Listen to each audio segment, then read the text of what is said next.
Hello guys, welcome back to the Beastie Room. We are going to have a rehouse today of a really exciting spider.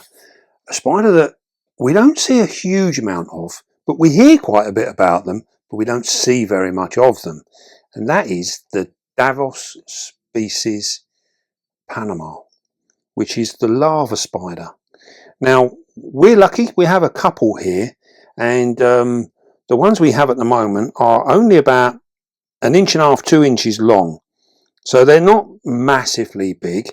Now these guys do get up to around about 4 to 5 inches, which is quite surprising. I mean, they are actually sort of often referred to as a dwarf spider, but they're on the large side. I would say they're a sort of medium-sized spider myself.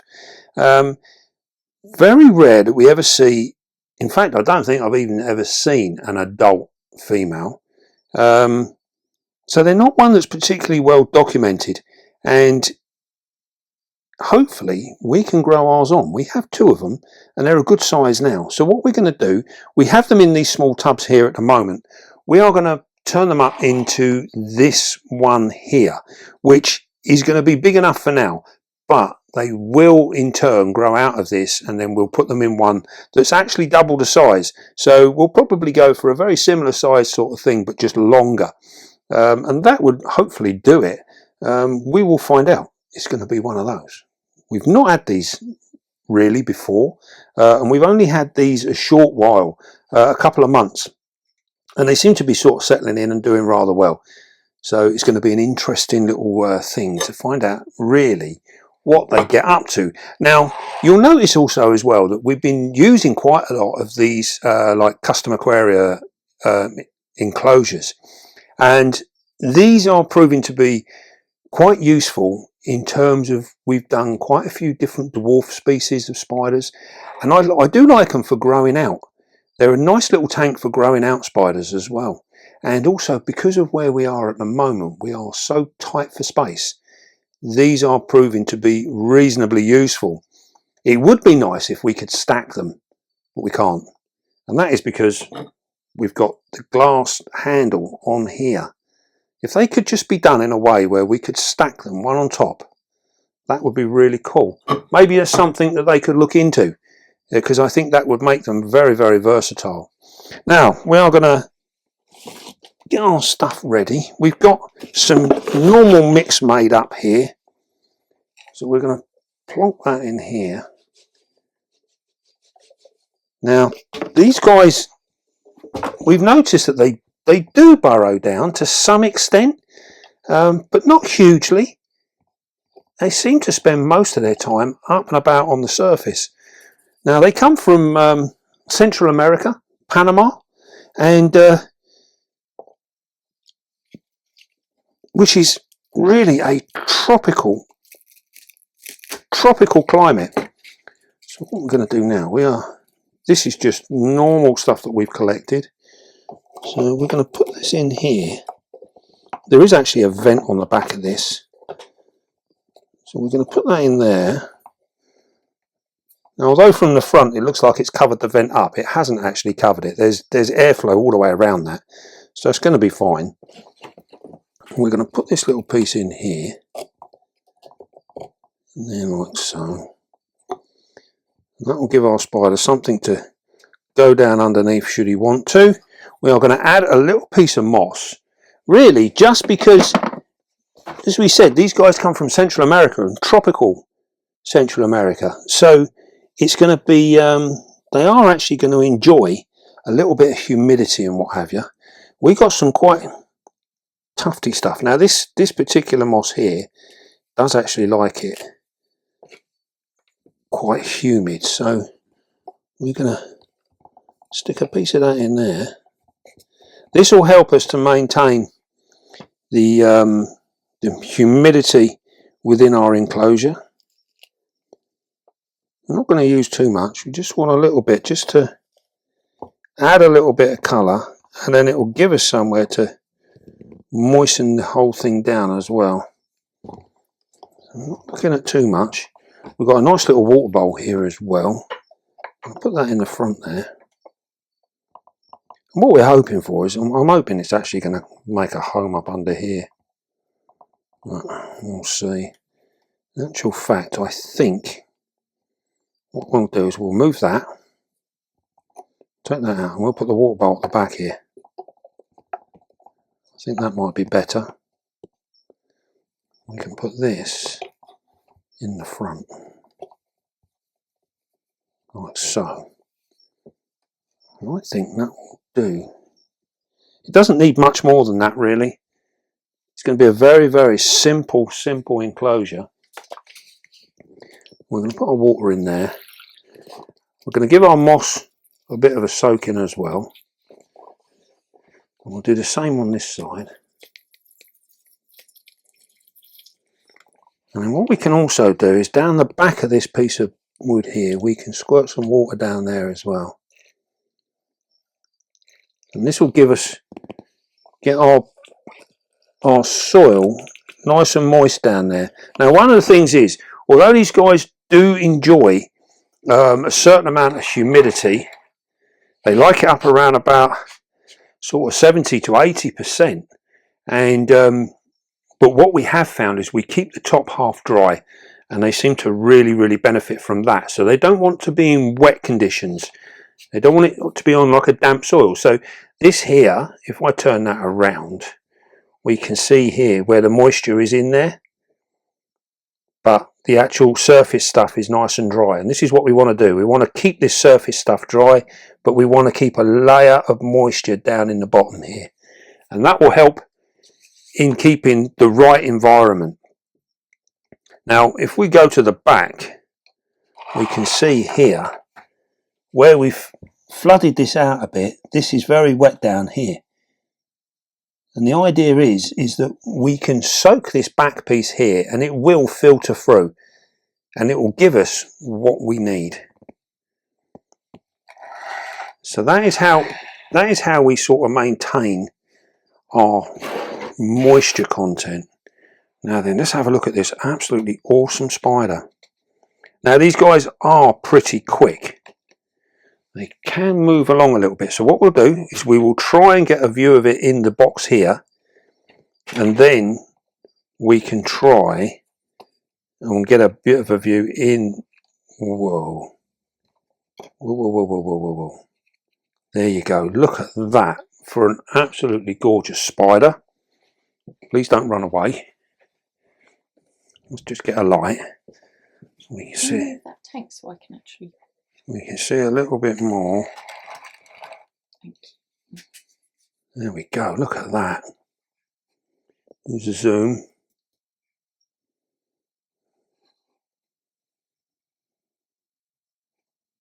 Why isn't it focusing? Because you're too close. You want to come away and use the zoom, and then that will pick it up much better.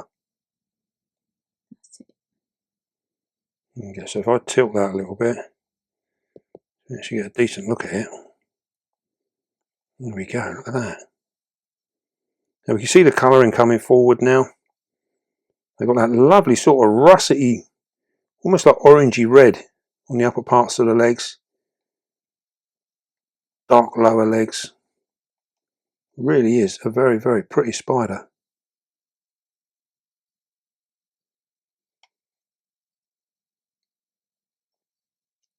Now I can only imagine how this is going to look when it's fully adult. It's going to be a very pretty spider.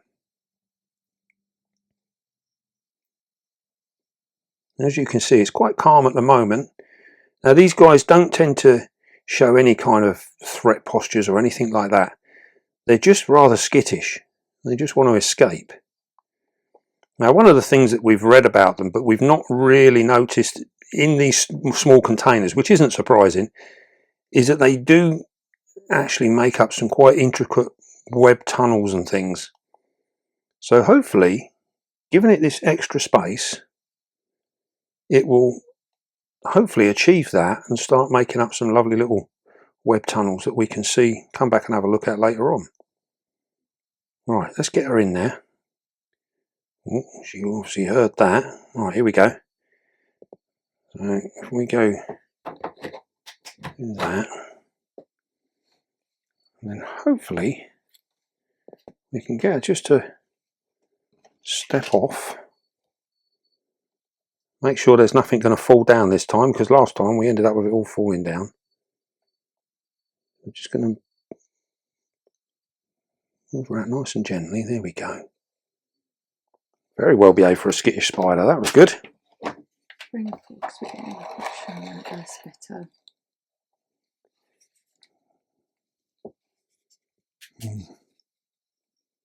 There we go. Look at her in there. Now we get to see some really nice. It's so pretty. Very, very pretty.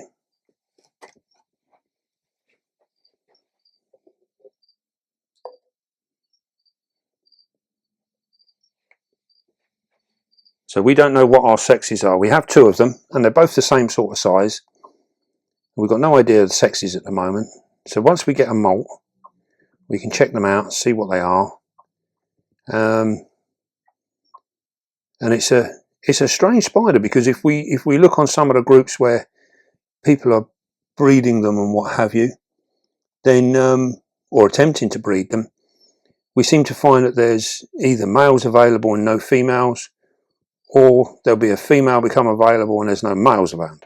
So it's going to be an interesting thing now to see whether we can do something in the future. These are very, very cool little spiders. She's getting a bit of moisture out of that moss there, which is one of the things that we can do. We can, with a lot of the smaller spiders, we often use the moss as a form of a drinking bowl, which means that we can soak our moss in periodically, sort of every day or two, and our spiders will actually come over and drink from them. If I turn this around, we can get a bit of a view. There we go. And you can see there, she's actually sort of tucked herself in there and she's getting a drink off of that moss. That's quite often or not, this can be a more effective way of doing them, especially when they're very, very small. Using the moss as a form as a water bowl. Now we've got a water bowl in there anyway, so she's got a choice. She can do either way. We're saying she because we're hoping. There you go, look, she's had a little drink, now she's going to go for a little walk about. So nice to see our spiders actually on the move. You see where she's laying web there all the time.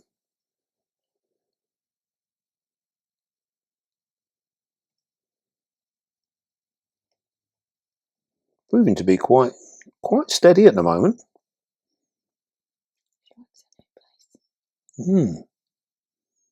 As you can see, this is ample room for her. Now when it comes to feeding, we will be looking at just giving her small crickets. So a cricket really about a third of the size of what she is now will be plenty big enough, and we can keep an eye on them and grow them on. Now temperature wise, these guys are quite happy to sit sort of between 75 and 85, quite a large range, and they'll do really, really well. Bear in mind they are a tropical spider, so we can keep the heat up, which will help in growing them on, and we can get her to grow at a nice steady pace, but we don't want to overfeed. So this is why we're going to feed crickets which are literally like this big, about a third of the size of our spider, and in that way we will find that the food won't intimidate her. Sometimes if you put food in that's too big, some spiders will grab it and they'll grapple and fight with it, no problem at all. Other spiders can often be intimidated by larger food, so we go for the smaller stuff, and then that way we can feed them more regularly rather than blowing them out with one big meal. I feel that it's much better to feed more often but smaller, and we get a much better gauge of what we're doing, and we can keep an eye on our spiders much easier as well, because our spiders actually become more active because we're only feeding them small meals, so they're not getting blown out. If you give them big meals, they get blown out and then they go and hide away for a week and we never see them, and this is where sometimes, especially if you're new, it can be a little bit worrying because you've not seen your spider for a week. You don't know what's going on. So we have to, we try and do it on the smaller way. That way we keep an eye on what's going on. We can see them much more. Now these are a New World spider as well. So they are capable of kicking hairs, but we've not seen any of that kind of behaviour from these. None at all. So it's very promising. I cannot wait to see this guy when it's literally like this big. I think it's going to be a really pretty spider. And like I said before, we've never seen a female, an adult female. Although I think there's been a couple on the groups that have bred them. I think they might have had infertile sacs. I'm not sure. I can't think off the top of my mind, but you can say down in the comments if you know of anyone that's actually bred them. I know they have been bred. So it'd be interesting to see what information is out there and how they went about it and so on. It's always good to share this information so that other would-be breeders can have a chance of doing exactly the same thing. It'd be really cool to see these about. And if we breed them a bit more, then hopefully we can get the price down a little bit, because these are expensive spiders. They've come down a little bit. I think they're still, at the moment, in today's prices, slings are still fetching around about £70 a sling. Anything that's much bigger, a spider like this is probably fetching around about £100 or so. So just that little bit extra in size makes a massive difference in price. So if we can breed them a little bit more, make them more readily available, then hopefully we can bring that price down a little bit and more people will be able to keep them. They really are very cool spiders. Right, that is our Davus species Panama. Another very cool spider and an exciting introduction to our beastie room. Very pleased with them. Right then, I hope you enjoyed that, and keep checking in. We'll have another little look and see how she's getting on. If she's a she, we don't know yet, but fingers crossed. Right, hope you enjoyed that. Don't forget, be calm, be gentle, and love your spider. And we will see you soon, guys.